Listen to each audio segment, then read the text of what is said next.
IT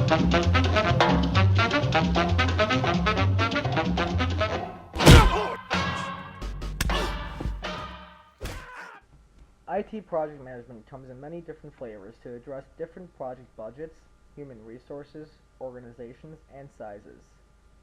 Prior to the 1990s, most software development followed the waterfall technique, which is characterized by high regulation, structure, and micromanagement.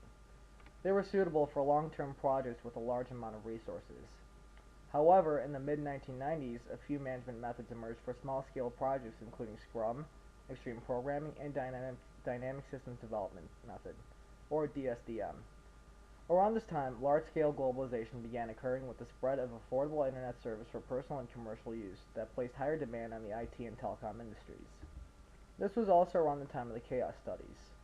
However, in 2001, a group of 17 software developers met to seek out the best practices for lightweight software development to address these industry challenges. At the end of the meeting, these developers founded the following principles for agile development. Principle number 1. Active user involvement is imperative. This principle states that user involvement is of utmost importance in any project. That way, the quality is not compromised, and the project is not compromised either. Principle number 2. The team must be empowered to make decisions.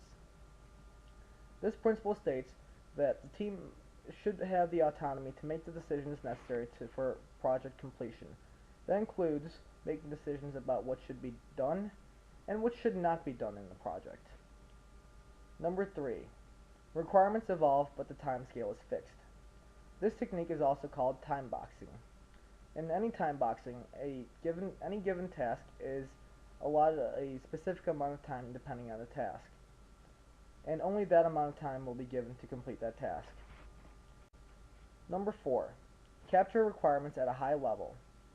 Lightweight and visual is of utmost importance to defining these requirements for a project. Number 5. Develop small incremental releases and iterate. This principle states that each task will be a separate entity in the project development phases. So basically each task is added to the project to develop the project and to build upon each basis or release of the project. For example, if you're developing a website, the first iteration may involve having a basic functioning website up. And then in the next release, or the next iteration, the website will have some text and some links and some graphics. This will be followed by a third release. In the third release, a contact form may be added, or maybe a video might be added, and maybe some more information also. And basically you just keep developing and building upon each previous development. Number 6. Focus on frequent delivery of products. This principle states that each task will be delivered in a given amount of time. So the Agile principle states that these deliveries should be frequent and should occur on a regular basis. Principle number 7. Complete each feature before moving on to the next. This is an imperative step in the Agile methodology because number 8. Apply the 80-20 rule. The 80-20 rule, or Pareto's law, is a theory that states that typically 80% of your results may actually come from only 20% of your efforts. So basically, the majority of your results will only come from a minority of your efforts. If the quality of your application isn't life-threatening, and if you have control over the scope, and if your speed to market is of primary importance, why not seek to deliver the important 80% of your product in just 20% of the time? In fact, in that particular scenario, you could ask why you would ever bother doing the last 20%.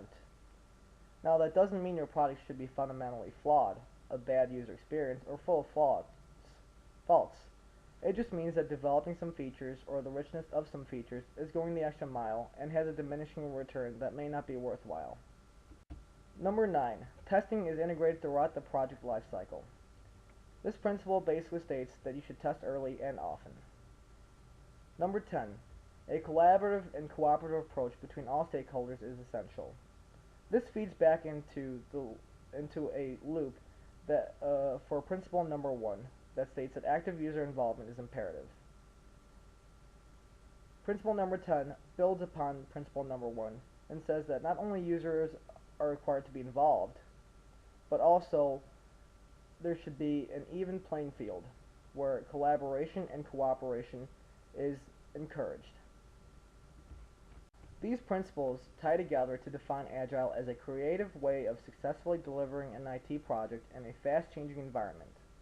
Agile software development focuses on keeping code simple, testing often, and delivering functional bits of the application as soon as they are ready. As you can see in the Agile Manifesto for Software Development, which are basically the guidelines for Agile, number 1, individuals' interactions are preferred over processes and tools. Basically, there is more emphasis placed on the human effort rather than the technical efforts that are put in. Number 2, working software is preferred over a comprehensive documentation. Basically, just have something working and don't worry too much about the documentation unless it's absolutely critical to the actual development. Number 3, customer collaboration is preferred over contract negotiation. This states that the stakeholders should be placed at the center of the entire development process and not to worry too much about negotiating a contract. Number 4, responding to change over following a plan. This is the actual defining characteristic of Agile, is to be able to react to changes in the environment that occur during development processes rather than following the actual plan.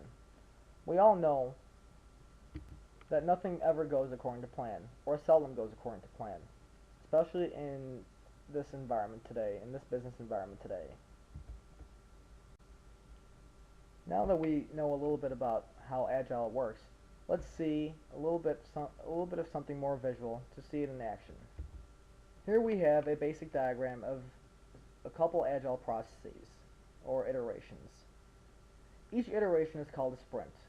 Each sprint is basically the steps to complete a successful project. Now let's look. We begin over at the discovery phase. In the discovery phase, we find out what the client wants, or what the customer wants in the system. We then move into the design phase, which is basically just planning what to do. We look into the requirements and break them down, prioritize the requirements, and also develop an iteration schedule. And then we move on to development. During the development, we do design and coding, test driver developments, pair programmers and programming, and also look into some basic integration testing. Following the development phase, we go into the testing phase. During the testing phase, we look into automation, look at functional capabilities of the project.